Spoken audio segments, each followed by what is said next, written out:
Us tonight. Next up, we have a special guest from the Notre Dame football team. You might not have heard of them, but you've almost definitely heard of their dads. Jack Nolan is with them in the Notre Dame studio. Jack? Tricia, thank you. And I know you didn't write that either, but I bet you probably have heard of these three guys. I'm here with three Notre Dame freshmen who come from famous families. First, we are changing the order. Because I told the guys I've got an earpiece. I'm glad that they let me know. Jesse, you're now first. Jesse Bon Jovi. He's a defensive back from New Jersey. And apparently his dad is a musician of some kind. You see him up there? I think that's him. That's what you're told? Yeah. Do you like him with the hat? Yeah, you know, that's a great hat, you know. Got the old ND on there. Now, I've seen him on the sidelines a number of games. I've never even told him this. I actually almost once knocked him over in the tunnel. I was running to the media room. He was coming down, and I bumped into a guy, and it happened to be John Bon Jovi. Thank goodness I didn't knock him over. When did he become a Notre Dame fan? Well, he was a Notre Dame fan when Charlie Weiss started coaching here, and so his friendship with Coach Weiss kind of grew into, my becoming a Notre Dame fan, and I wanted to come here, and I mean, it's just been sort of love ever since, Also with us, wide receiver Torrey Hunter Jr. His dad, naturally, Torrey Hunter Sr., has won a number of Gold Gloves and Silver Slugger awards in Major League Baseball. He's currently a right fielder with the Detroit Tigers. That's it. Do you have the same smile? Oh, it looks like you do.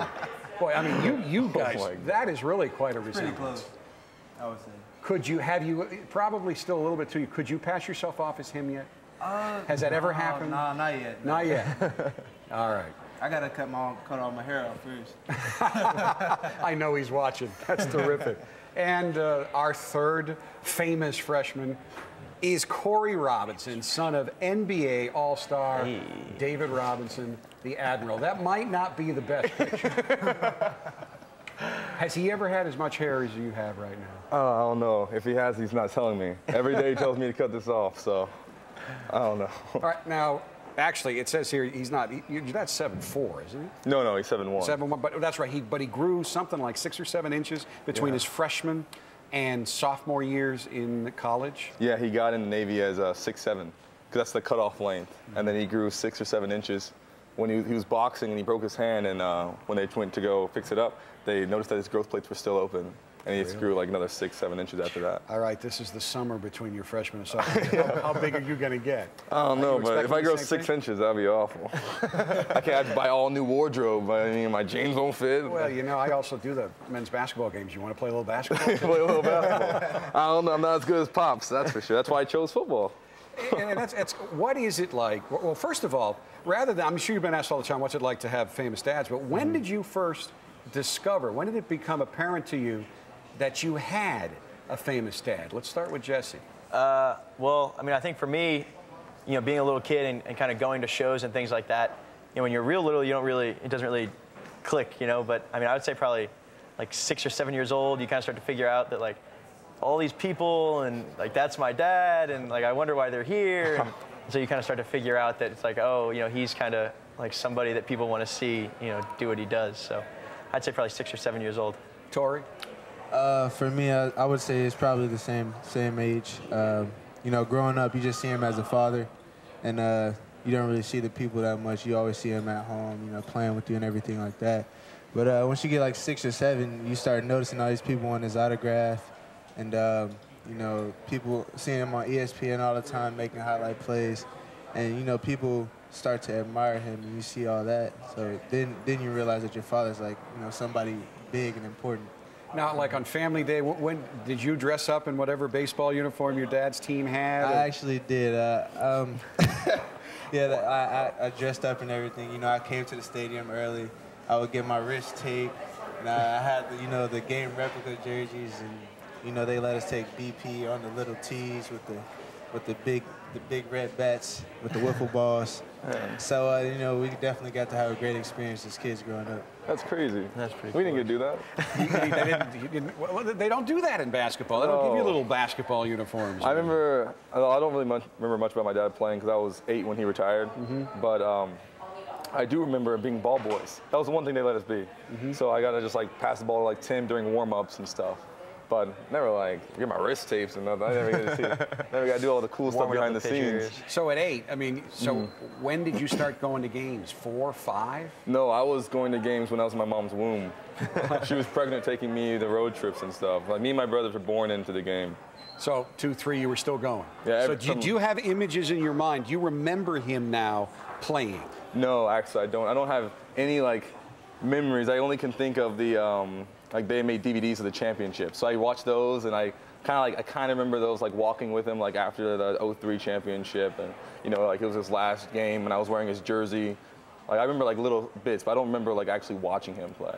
You know, I know I've mentioned this to you. I don't know if the other two guys, but communicating, being able to do what you're doing now is so important in life. And so many people can't do it, regardless of whether you go on to be professional athletes, entertainers, CEOs. Being able to get up in front of a group and being able to speak is really the key to success. It's going to make a huge difference. And that's what I've always loved about Notre Dame, is that virtually every athlete can do it. But you guys are all exceptionally good at it for your age. Do you think coming from a family that's always in the spotlight and seeing your dads and in some cases your moms do that, has that helped you be ready to do things like this? Yeah, I would definitely say absolutely. When I was getting recruited, I never really got in front of the camera. I was always behind the camera and, you know, waving at dad and stuff. But then when I started getting recruited, they started asking me the questions, and I didn't really know how to respond. So me and my dad went through like a little training camp, media training camp, if you will. And he taught me all of his, you know, skills, like all the things that you need to understand as an athlete, like don't get yourself into a hole, you know, all these things.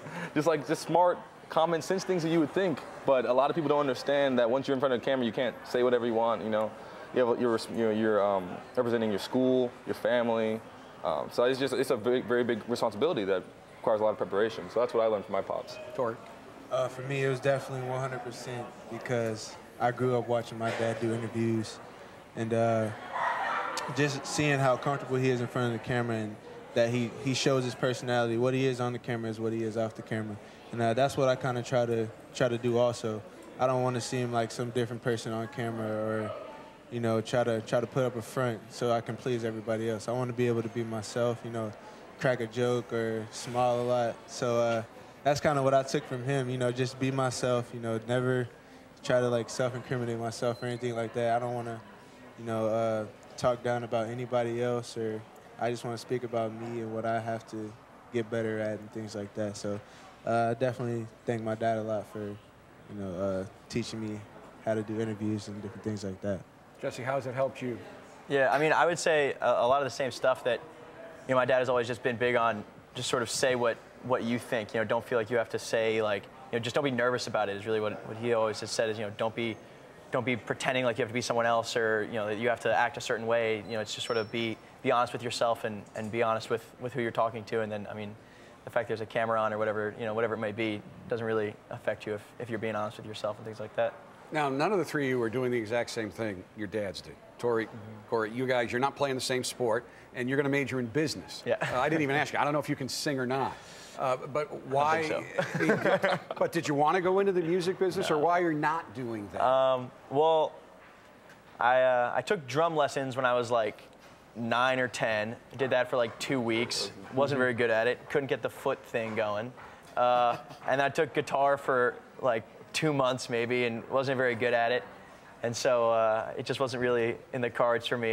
And honestly, I'm a little bit of a, like, I kind of have a little bit of stage fright when it comes to like big crowds. Like performing in front of a big crowd kind of freaks me out. So, you know, I don't know. I just don't think that singing was ever really in the cards. Forgive me for this, but this just popped into my head. But have you like ever been out on a date and the girl wants you to sing? I've never been out on a date before. No, I'm kidding.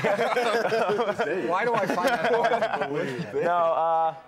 No, Good. no. But like people have asked, like, oh, like, do you sing? Like, are you in a band or things like that? And, You like, slam it down. No. Like, Did you play baseball ever? Tori? I did, actually. I played all the way up until high school, and I actually got drafted by the Detroit Tigers. That's right. I remember that. Yes, sir. But, you know, ended up getting drafted in the 36th round because of my injury last January. I broke my femur. So, you know, baseball kind of got put on hold. But, I mean, hopefully Coach Kelly will let me pick it back up somewhere next year, maybe. But, you know, it was kind of tough letting that go because I haven't played since my junior year in high school. So. football over basketball. Why? Well, a lot of people ask me that question, and I always respond with the same answer. I really never had a choice. The only offer I got for basketball was a junior college. And when I said junior college basketball or Notre Dame football, it wasn't that hard of a choice. So, injury-wise, you're the only one that's been injury-free so far. yes. So, I mean, you think... Dangerous talk. Don't want to jinx it. Well, so we probably shouldn't talk about that. Okay. What we'll talk about is, in the spring, probably embarrassing, I don't know if you heard this or not, but the coaches kept talking about you and how far you've come, which is a long way, because I know last fall they were talking about the whole team was surprised when you caught the ball and didn't fall down. So how far have you come since? I mean, I kidded you about this before, so I'm just kidding. but I mean, even Coach Kelly said that, and I mean, that's good-natured ribbing among sports. But talk about your development now. What's the next step for you? Well, I think the next step is to become the leader the team needs me to be. You know, with TJ gone, and me and Tori have a responsibility at the receiving core to step up. You know, we have some good guys on the team, but we don't really have a lot of like age. You know, we're a very young team, and we're looking for the guys to go to. So one of the things that we really need to work on is trying to be confident and knowing the scheme, and being out there and knowing that we can be the guys to make the play, not just like I did like once or twice a game last year. Being like the guys like TJ and DeVar, where you can make a play every time they need you to. That's the #1 thing that I'm trying to work on going into this summer. And I know the coaches are delighted that they are beginning to see more and more of the real Torrey Hunter Jr. So what are you seeing for yourself this year? For sure, I have to, do some more strengthening, and I get a little bit stronger, get a little bit bigger, and I have to dig more into the playbook, and so I can be that type of guy that can move around like TJ did and play in the slot position, play outside, maybe put me in the backfield. I don't know, but I have to grasp the playbook, develop as a player, totally the whole package. Route running, starting and stopping, defense, noticing defenses. So there's a lot of things that I could definitely work on over the summer before the season starts. All right, and again, you got hurt a year ago, January. How frustrating has this been, playing baseball, playing football, always being active?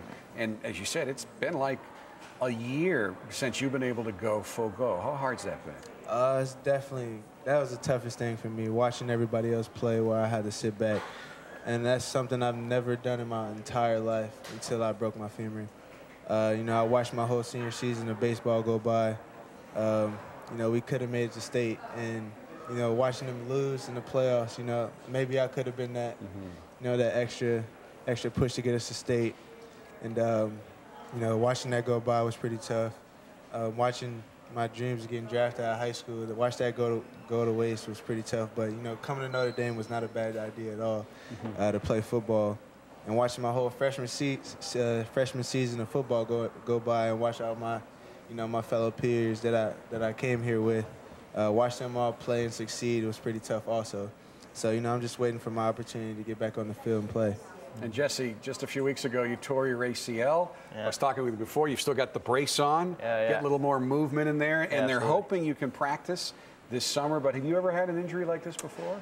Yeah, my sophomore year of high school, I partially tore my ACL. So thankfully then I didn't need surgery and was able to get through the rest of high school pretty much injury-free. But everyone kind of said, like, look, eventually one day it's going to happen. You're going to tear your ACL. And so, I mean, you say thankfully, it didn't happen during the season, but it's rough that it happened, at all. But yeah, again, the hope is that I'll be back by August, and fingers crossed I'll be able to maybe get on some special teams, something like that, come fall. So that's kind of my goal right now, is just to get healthy and then be able to really help out as much as I can in any really way that I can. Well, and certainly under Coach Kelly and staff, they don't waste walk-on status. I mean, you're on the team not only so you can help in practice and show a good look, but you're on the team because they think you may be able to earn a spot and play on a regular basis. Joe Schmidt right now, probably one of the great examples of that. So absolutely. You were a very good high school player. So what are you looking for?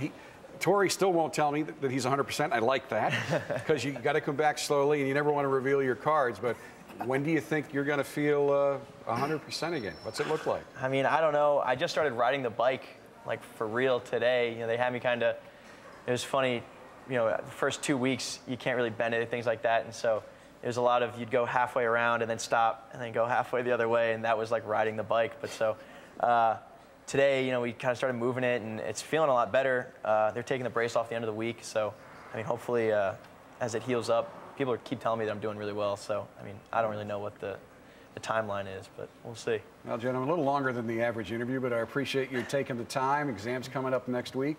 Good luck with those. And, folks, this is a great example of what a Notre Dame student-athlete is like. You see them on the field, you see them performing, but now you also see what they can do off the field. Really complete, total individuals, and I think all three are really going to make us proud in the coming years. So thank you very much. Thank you for having us. I know they made their famous dads very proud already as well.